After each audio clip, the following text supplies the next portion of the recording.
Hey, what's up mga boss? Magandang araw sa lahat. Ayun, bagong araw na naman mga boss. At ito, lumamig na naman ngayon dito sa Taiwan.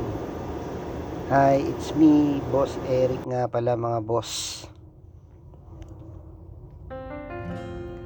So yun, for today nga pala, pagka-out ko galing trabaho, pumunta ako ng market. Ayan, bumili tayo ng gulay, repolyo, tsaka ano tawag dyan? Pechay. Kasi magluluto tayo mga boss ng ulam natin for today. Ayan.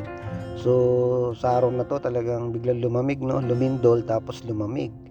So, nung nakaraang araw, umulan ng ilang araw tapos uminit.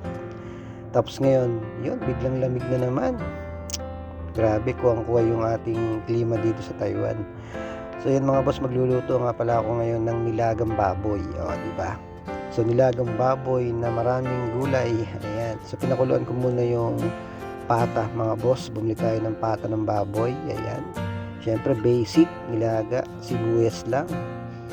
Ayan. At saka, siyempre, paminta. Pag nagluluto ako mga boss, talagang hindi ako gumagamit ng ano-ano mga condiments, kundi asin lang. Ayan. So, mekos-mekos na yan hanggang lumambot na mga boss yung ating pata. O, diba? So sa araw na to kasi ngayon mga boss malamig kaya masarap may sabaw, o di ba? Tsaka mura kasi yung yung mga gulay ngayon guys, no. So ito na mga boss, malambot na yung ating pata at ilalagay na natin yung ating maraming repolyo. Ayan. Repolyong maraming repolyo. Favorite ko kasi yan eh. Tsaka syempre lagyan din natin ng konting pechay. So yan lang yung ating nadali mga boss. Kasi wala na tayong budget, matagal pa ang sahod, ilang araw pa. So ayan, pagkatapos ng konting minuto, pak! Ito na mga boss ang ating nilagang pata. O di ba?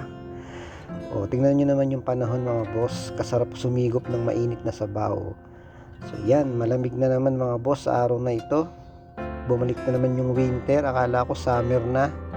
Pero ito malamig na naman mga boss. So yun mga boss, don't forget to like and follow at syempre subscribe na rin ako mga boss sa aking YouTube channel.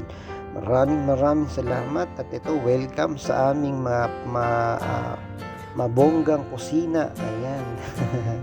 So dito kami nagluluto, dito kami na kumakain, lahat nagaganap dito mga boss. Ayan, yung nire-renovate namin kusina.